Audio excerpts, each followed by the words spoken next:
Banks don't lend money, they create it. Demystifying monetary and banking terminology. This is a paper I gave to the 7th Critical Finance Studies Conference in Copenhagen. And if you want to check out the slides, go to the address mentioned at the lower right-hand corner of this slide. Now, an overview of my presentation. I address 3 problems. One is the question of what a bank actually does when it lends money. We sort of know that it creates money, but how does that work exactly? In order to explain bank lending, we have before us 3 theories proposed by Richard Werner, and I want to ask which of them is true or when exactly is it true. I should also inject here that citations given in brackets like here are all collected at the end in a long list. The third and last problem is that the very term lending and loans, they seem like mystifications when in fact banks create money. What is going on here? My presentation is structured in 3 parts. First, I explain how banks actually create money, and that is account money, of course, not the paper money like the guy in the illustration does. The second section deals with the 3 theories of bank lending, and I suggest that they fit 3 different monetary and banking systems, and each theory throws light on each system. And lastly, I point to some money and banking terms that need to be demystified, and I will advance a few hypotheses as to why they haven't been already. Okay, let's look at the question of what happens when a bank lends. Well, it creates money, but how does that happen exactly? Well, this was set forth very clearly in a paper written by 3 economists at the Bank of England called Money Creation in the Modern Economy, where they said banks do not act simply as intermediaries lending out deposits that savers place with them. This was amplified in a paper written shortly thereafter by economists at the Danish Central Bank, which was followed up by a press release by Hugo Frey Jensen, one of the governors of Danmarks Nationalbank, in which he quite clearly says banks create deposits and thus money when providing loans. In other words, when a bank provides a loan, it enters digits in the borrower's bank account, and they are the deposits, and when they're used in payment, they become money. Let's look at an example. I go to the bank to take out a loan of 800,000 kroner. This amount is entered into my bank account, my current account. It is a bank liability in the sense that this is money that the bank owes me and is willing to pay me. At the same time, a new account is opened in my name, a loan account, where the same amount, 800,000 kroner, is entered, but now with a minus in front of it.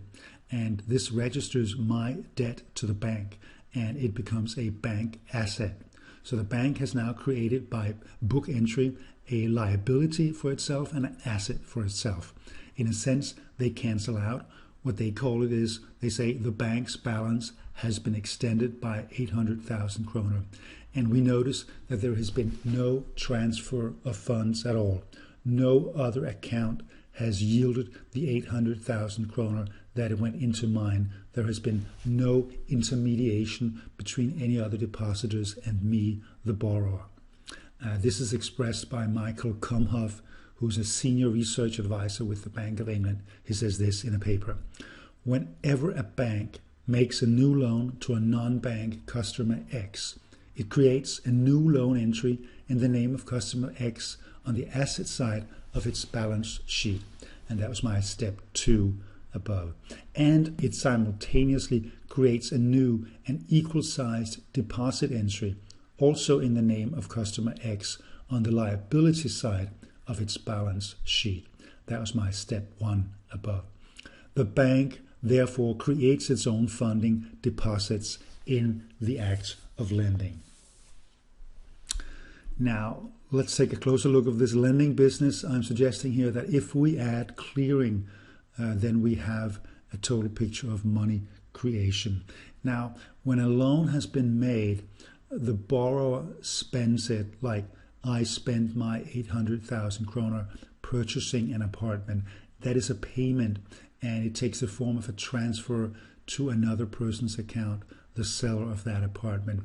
Now, we may well ask, doesn't that require the bank to cough up the money? Isn't this the point where the bank actually will have to find 800,000 kroner? And our answer is that, well, no, it doesn't really happen like that, because millions of payments are being effected that very same night in the national payment system, which in Denmark is run by Nets.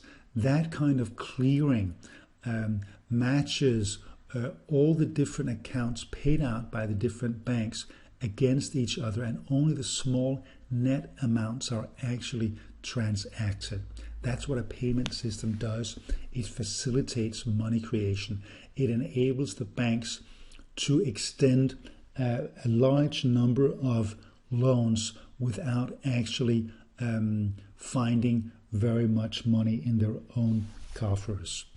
That's what we see in this picture from 1870, where about 60 clerks from different banks in New York bring their checks drawn on the other banks to a central clearinghouse where they deposit checks for the other banks in each of the boxes, and they walk around this entire table, completing the clearing in a matter of hours. This, of course, is done today electronically.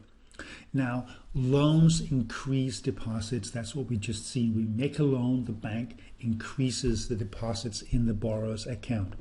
And this increases the total money supply in the nation, because that money supply is simply cash plus whatever is in the deposit accounts of all account holders in the country. That's the total money supply. So when we add new digits, new money to these deposit accounts, we increase the money supply. That is what we mean by money creation.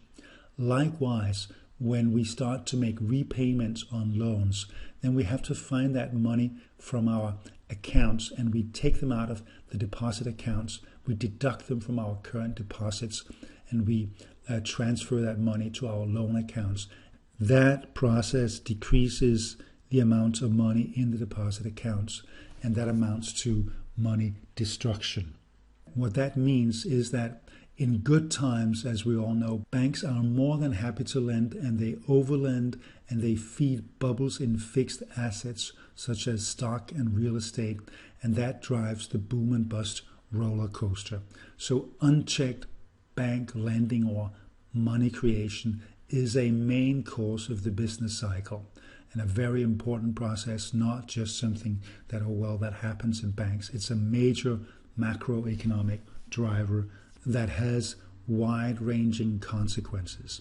But we don't really understand this fact because we are confused by the term lending. It's a strange terminology. If you look at the example of you lending your lawnmower to your neighbor, you may well ask, what lawnmower do you create in the act of lending it? And when you return the lawnmower, does it cease to exist, just as happens with money? It's very strange. Why has this term lending persisted when it so obviously is not lending?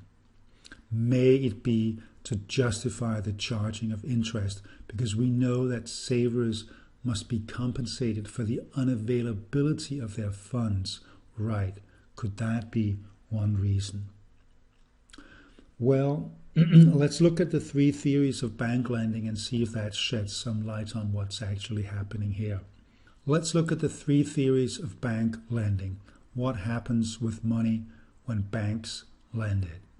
Well, the first theory is the financial intermediation theory. It says that a bank gathers deposits from savers and lends them to borrowers. That's the familiar theory. We all know it. The second theory is the fractional reserve theory of banking, also well known from economics textbooks, especially American ones. The theory says that a bank retains a fraction like 10% of every deposit made in the bank, and it lends on the remainder, the last 90%. And banks do this again and again, and in that process expands the nation's money supply.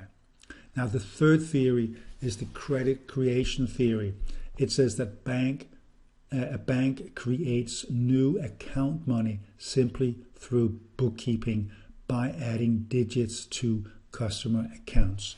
No reserves are needed. Werner has a couple of studies, and this is one from 2014. He finds overwhelming evidence for theory number 3, relegating the 2 other theories to the trash heap of history. What I would like to argue here is that the 3 theories are suitable for 3 different banking systems, which are sort of ideal type banking systems, Weberian types, maybe not found in their pure forms, but very convenient to think about. Now let's look at the first theory. That's the intermediation theory, and I would suggest that this theory fits a warehouse bank. The theory is true when banks in the olden days accepted gold and valuables for safekeeping. The gold coins deposited with the bank were lent on with or without the depositor's knowledge. This theory has survived later developments in banking, and it remains the popular theory of banks. And what we would say here is that, well, it is true for that type of bank, which is historically a fairly rare type and hardly found today at all. The second theory is the fractional reserve theory, and I would suggest, well, it fits obviously a bank that has reserves. The theory was invented for a gold type banking system, and here deposit slips issued to people who deposited gold with the bank. These deposit slips start circulating as money or banknotes, and the bankers, the depositaries, they write fake deposit slips and passing them off as loans to people who come to the bank or to the goldsmith to get gold. Instead, they get a deposit slip, and that works perfectly because they circulate as money in the economy already. So the reserves in that kind of system, well, they're the banks and nations' safeguards against bank runs, because at some point customers will realize, gee, these banks have issued more deposit slips or bank notes, that there is gold in their reserves. So they all want that gold and they run to the bank, and that's where we have the problem. Now, the term reserve really only makes sense here and not in the earlier warehouse bank, where there is no new money created, thus there is no need for reserves. So the fractional reserve theory, you may say, is an improvement over the previous warehouse banking theory, the intermediation theory, because here you actually have money being created on top of something else. And in the 17, 18, 1900s, this theory was a fair fit to empirical reality. That is, if we ignore account money, which is sort of hard to do, and which is why we really need to turn to the third theory, which fits the pure account money bank, the bank that has account money as the predominant form of money. The money does not have to be electronic. This worked in old-fashioned accounts kept in ledgers as well. The theory says that, well, a bank credits the borrower's account with a deposit and enters a corresponding asset, that is the value of the loan, on the other side of the ledger. In this sense, no funds have been transferred and deposits are simply created from scratch. This theory is suitable for a banking and monetary system where all money is account money, where you don't have any gold or cash. And that is pretty much the situation we have today, where there is very little cash left in most monetary and banking systems. In the olden days, bookkeepers discovered that they could lend money by simply adding numbers to a borrower's account without honestly subtracting the same number from some other account. Why should they do that? They didn't have to do that. When many amounts are transferred between accounts, they tend to clear. And in this clearing of matching loans lies money creation. That's what we saw today, and that was what was discovered many hundreds of years ago in earlier account-based banking and money systems. As loans are not given as cash or gold today, this theory fits the current banking system very well. So if we evaluate the theories, the three theories together, we can conclude that they're suitable to historically different banking systems. And if we find that past economists seem somewhat confused about bank lending and money creation, and this is what we do, well, then there's maybe a good reason for that. Werner says this about Keynes. Keynes did little to enhance clarity in this debate, as it is possible to cite him in support of each of the three hypotheses through which he seems to have moved sequentially. And I would argue, well, that's not so strange, because British banks in 1925, when Keynes was thinking about these things, they were a combination of warehouse banks, gold reserve banks, and account money banks. So it would be difficult for him to sort himself and the banks out and decide between these three theories if he had indeed kept them clear in his mind, which he didn't. Today, we would say that theory number 3 holds. Our banking system is ever more account-based. But where you find the other banking systems, those other theories are fine. When banks today use theory 1 concepts, it is misleading and it is self-serving, because it justifies the charging of interest. We know, in fact, that no lender forgoes the use of their money, but the banks pretend that they actually do, and that's why they're justified in charging the interest. When this theory is used today, it also hides the bank's enormous power to create money and control the money supply, because we believe that banks just lend other people's money when in fact they create money from scratch. And also, this theory portrays banks as humble servants of society's needs when in fact they're pursuing their own profits. An example of this, where theory 1 is used for public communication, we find in this statement from Finansrådets hjemmeside, which I render here in the original Danish, and here it is translated. It's the Danish Bankers Association website. They say, banks establish contact between those who want to borrow money and those who wish to save. The bank's unique role as money intermediators creates value by making it easier and cheaper to borrow and save. The banks channel the money in society to where it does the most good. A pretty story indeed. Now let's look at some terms from theory 1 that mystify needlessly. I list them on the left, and I suggest some alternatives, more honest terms on the right.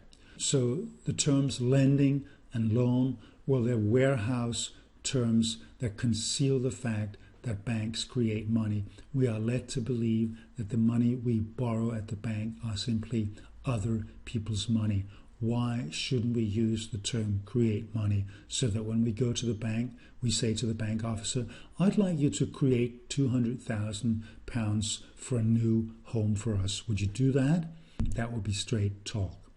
Terms like loanable funds or funding, they suggest that lent money derives from funds, that somehow the bank finds the necessary funds before it can lend money to us. And the same goes here. Well, that is money creation, and we could argue that it's unethical to pretend otherwise. And we may even ask whether standards from truth in advertising don't apply here. Is it maybe even illegal to claim that you're doing one thing when in fact you're doing something else? Now, making a deposit is also somewhat misleading, because nothing is deposited. It's all numbers. There is no gold, and there's very rarely cash being deposited. Deposits are not things. What the bank does, it simply coordinates numbers. We could go to the bank and ask the officer, would you jiggle some numbers in my accounts? And that is essentially what we do at night in front of the computer when we log on to the bank's accounts, and we move numbers around between our accounts. That's what we do. Now, repayment of a loan. There really is no such a thing as repaying a loan, because you cannot repay freshly created money. That's an inappropriate term. It makes it sound as if the bank paid you and then you pay back the bank, when in fact what happens is that the money is simply destroyed.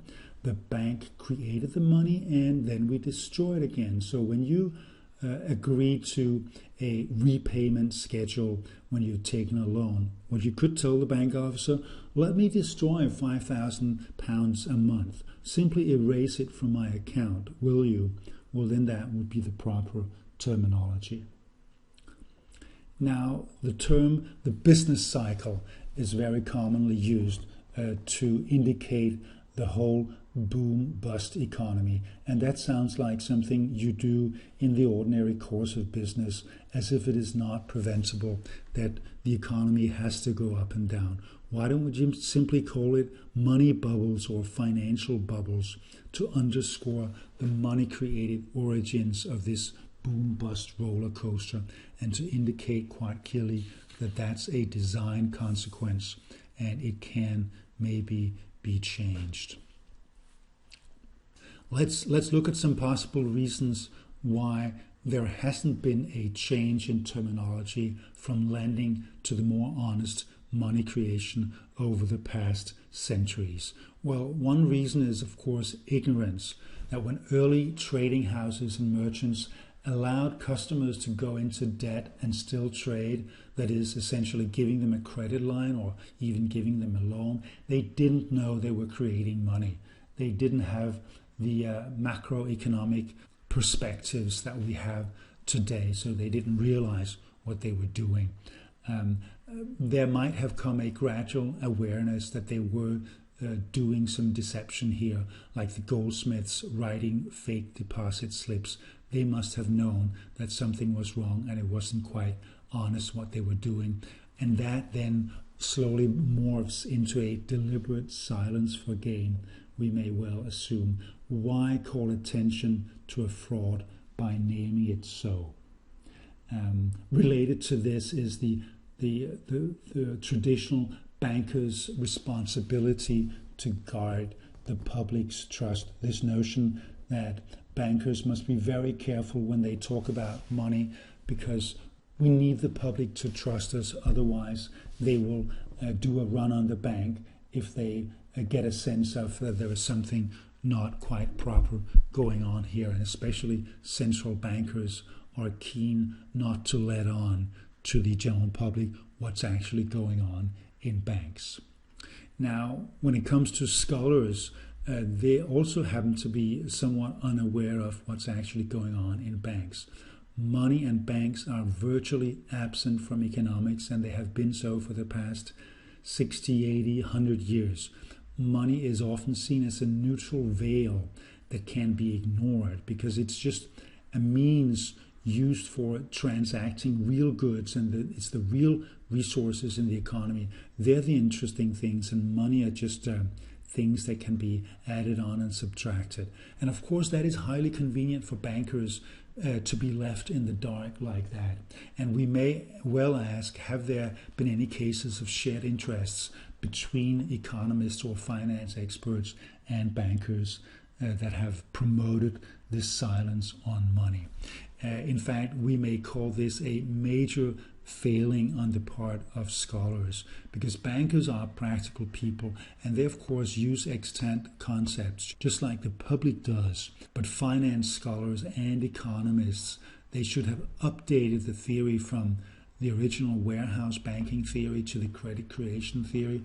They should have done that ages ago and reconceptualized, found new concepts with which to understand banking. And I give you here a famous Nobel Prize winning economist, Paul Krugman, who, as you will find from the web address given below his picture, he engaged in a debate with the heterodox economist Steve Keen about the role of banks, and Krugman revealed that he understands next to nothing about what banks actually do when they lend money. Quite shocking, but that is the case with many top economists. They don't know about banks' money creation.